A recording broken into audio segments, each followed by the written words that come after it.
Hello and welcome to Dialogue. I'm Yang Rui in Beijing. New official guidelines aim to boost the role of China's social organizations in promoting economic development, governing social affairs, and providing public services. But how should we view the relationship between government and non-governmental organizations? How will the guidelines be implemented to fully realize the functions of social organizations? And can the expansion of social organizations and supervision develop in parallel to ensure their healthy and orderly development? To discuss these questions and more, I'm very happy to be joined in the Beijing studio by Ma Jun, Director of the Institute of Public and Environmental Affairs, and Wu Changhua, China Director of Third Industrial Revolution Consulting. But before we get started, let's take a look at this. China has issued guidelines to support the development of social organizations. The document says China needs to have an improved administrative and supervision system for managing social organizations by 2020. That includes improved laws and regulations, better environments for their operations, well-defined responsibilities between governments and social organizations, and fair market competition that respects the spirit of the rule of law. The document also encourages the development of agencies that provide community services. There will be greater support for social organizations coming from government procurement of services, project funding and subsidies. Local governments are obliged to retreat from fields involving certain petty administrative affairs and public services, which would be better taken care of by the market and society. They should cede management over these fields to social organizations through means of tenders. The guidelines also stipulate favourable fiscal and taxation policies for social organisations, scrupulous registration procedures, as well as funding oversight. By the end of 2015, China had about 329,000 registered social groups. Welcome to our studio discussion here. Changhua and Ma Jun, tell us briefly your understanding about the implications of the new guidelines of non-governmental organizations, and particularly the background against which this new set of regulations have been released by the government. First of all, I think this is a very important document, and it's released against the backdrop of continued governance reform in China. It's also been awaited for a long while in terms of the clarity of the party and also the government's position and stance on roles and the contributions of social organizations in China. I think it's significant and reflecting some sort of intention in the document itself. There are a few words to describe that. Firstly, I think it's very purpose-driven and particularly emphasizing the integrity, the credibility, liability of the leadership and also social organizations themselves. And it is sort of demand-driven, and by emphasizing the importance of the services actually, and particularly looking at the community level services, caring about the disadvantaged groups of people and how to improve their well-beings. It's also service-oriented. It's emphasizing the service of the social organizations to the government, on behalf of the government actually to the society. It is also incentive-driven by emphasizing the importance that incentives need to be put in place, like taxation waivers, whatever, to support the sector's development. And it's also sector-driven, and literally the government now treats the social organization as one particular sector, define its roles, recognitions in the society, and recognizing its role, and bringing together the two government and non-government organizations now need to work closely together to improve the well-being of the society. This is a very deep and comprehensive interpretation about Definitely. the new regulations. Margin, what's your major concern about the new guidelines? I want to talk a bit about the background. Talking about the background, I think the background is the very fast development of the social sector, obviously it has been recognized in this new policy document that this has made contribution to our social development. But on the other hand, this is far from being enough. There's such a gap in the legislation and legislative and also management systems, and this has obviously hampered the great obstacles for the further development of the social organizations. In the meantime, there are still some irregularities occurring here and there. So I think it's it's necessary to create such a document at this moment. Here is a very general perception by late founding father of Singapore, Mr. Lee Kuan Yew, about why majority of the Chinese have long felt so comfortable with having a strong central government. That means, in the context of this interview, does the Chinese government, by releasing this new set of guidelines, want to downsize the huge bureaucratic apparatus so that we're going to have a small government but large? I think definitely there's a partially reflection of that sort of intention, and we all know actually the government cannot possibly deliver all the demands and needs of the society. No country, you do not find any country around the world, any government can do that on themselves. So social organizations or civil society has long been recognized their roles and contributions to the social development, and think this is part of the effort, reflection of the efforts steps taken in China that to really to bring up this sector's development in order for the social organizations to take on more responsibilities, working together with the government to provide, to improve the well-being, welfare of the social. Excuse me, just one simple question about what are the social organizations, quote unquote, that's mentioned in the document? I think it depending on how you define. From the Western perspective, I think it's called a non-governmental organization, so government versus non-government, meaning they are not government, so they are not mandated as a government agencies, whatever.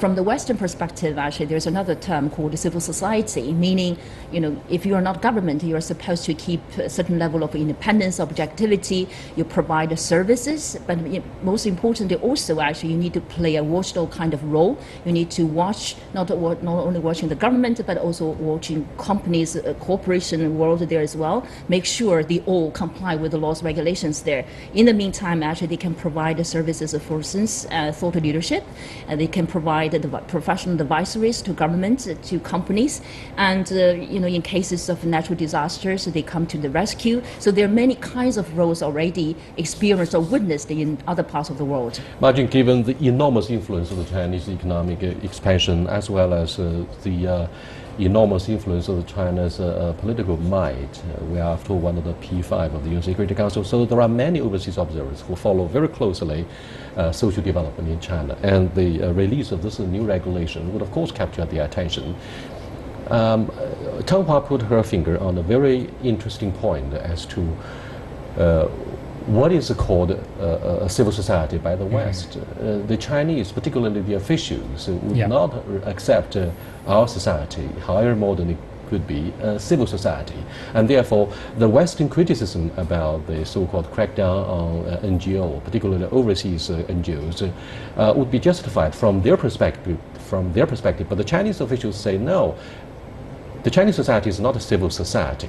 I'd like to have your understanding about the differences, if any, between the Chinese society and what the West would prefer to call a civil society that is in the making in China. Yeah, obviously, Tang Hua give the Western perspective on this issue. In China, we have our quite special social characteristics, and therefore the development of the social organizations will be somewhat different. I think there's a general recognition of that, but that doesn't mean that we don't need to follow some of the globally recognized rules and principles, and I think the transformation of our society should have the provide this ability for China to be able to follow some of that, and this will be beneficial to China.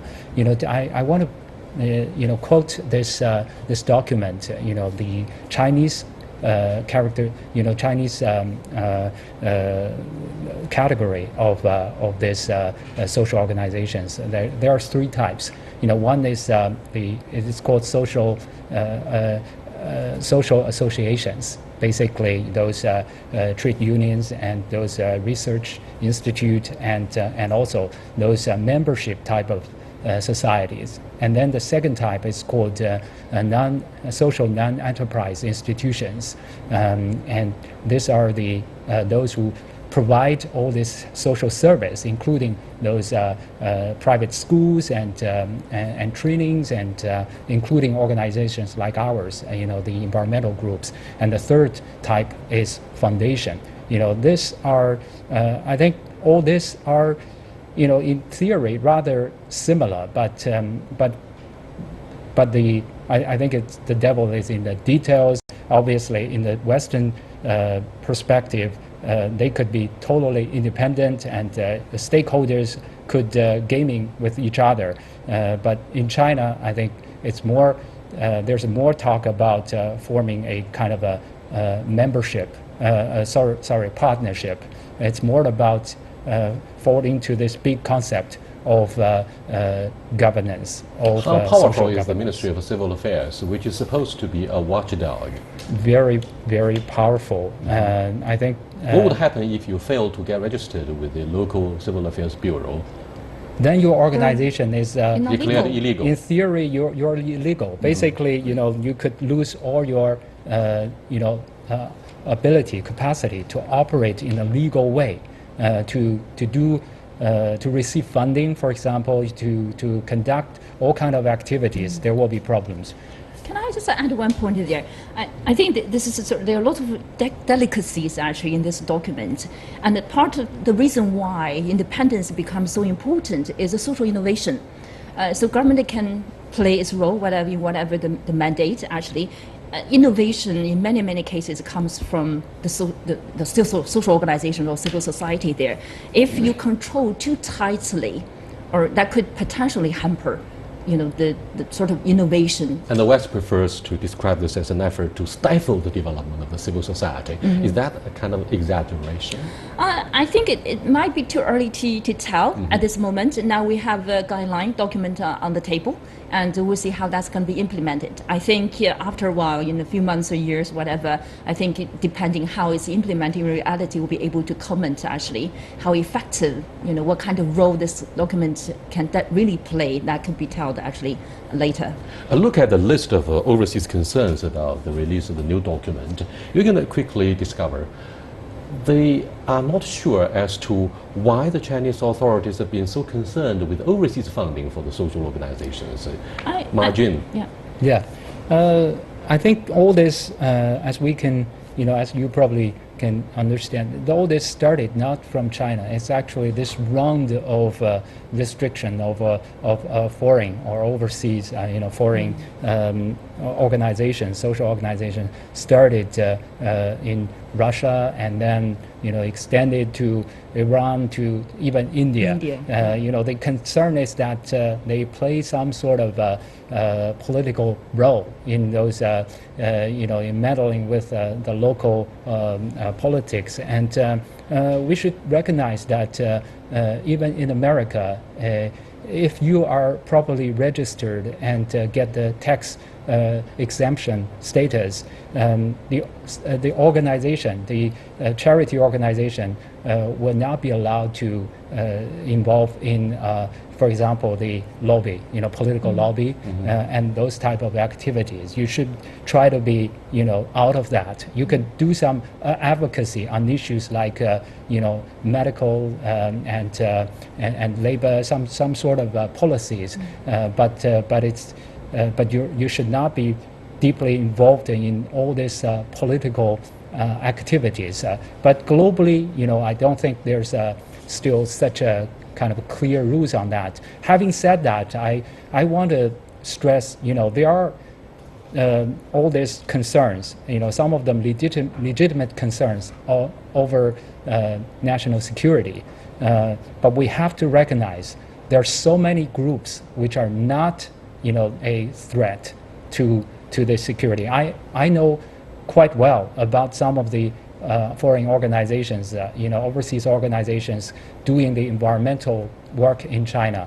I think their role in general are hugely beneficial, to both China and protection of the global environment. Back to your question about the implementation, how do we comment actually the impact of this particular document? This is a very good point here.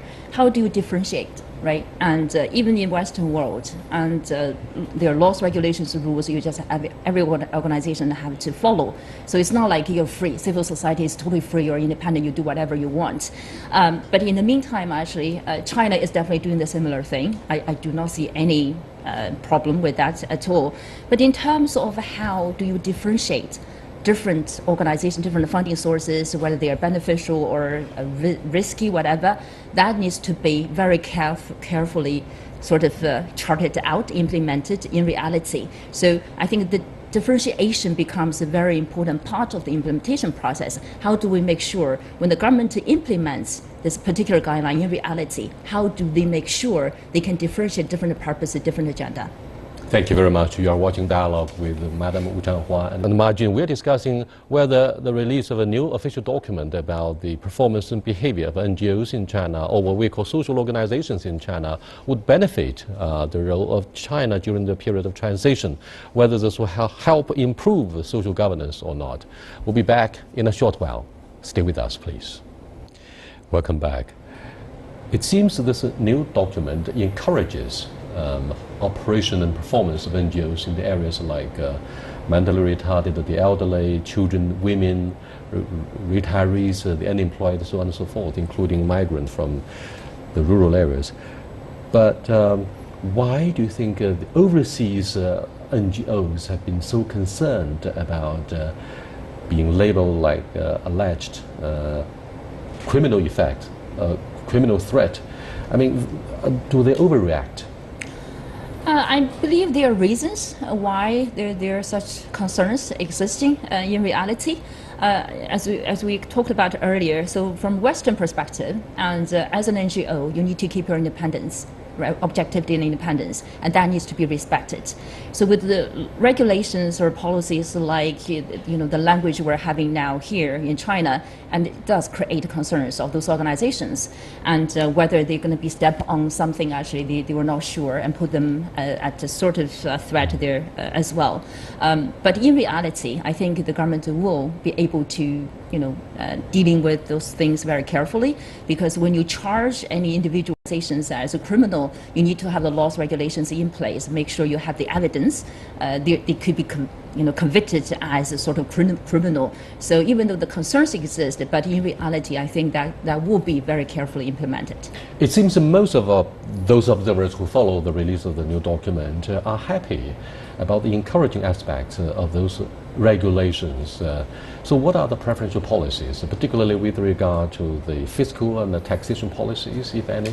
Yeah, I think before, to get a tax deduction or tax exemption status used to be quite difficult for local NGOs. We started from the very beginning. The very registration, proper legal registration of many organizations used to be very, very difficult. We still have a large number of them who are not properly registered as non-profit, although they are non-profit, but they have to some of them registered as commercial organizations, and therefore they don't have their tax deduction or exemption status. And this new document, I think followed with a company with all this registration documents of all three types of social organizations have provided opportunities for all these organizations to get properly registered. I think that's very important. And then it's also about the tax exemption or deduction of those those who want to provide funding, provide fiscal support for NGOs, donations, those who make donations. The reason that social organizations can, the social sector can develop such a vast capacity to help, provide all this social service in America and in Europe is because they have the tax policy, the right tax policy. But in China, unfortunately, for a long time that has been a problem. And in this new document, that has been changed. In theory, religious freedom is protected by the Constitution. Mm-hmm. However, why do you think rights groups in the West are so concerned about the absence of protection for the religious groups? It seems, Margin, does a religious group fall into the category of an NGO? Yes, they should fall into this. And they operate freely. Yeah. This new set of legislation and with this policy documents all provides this will make it easier for, as you pointed out, a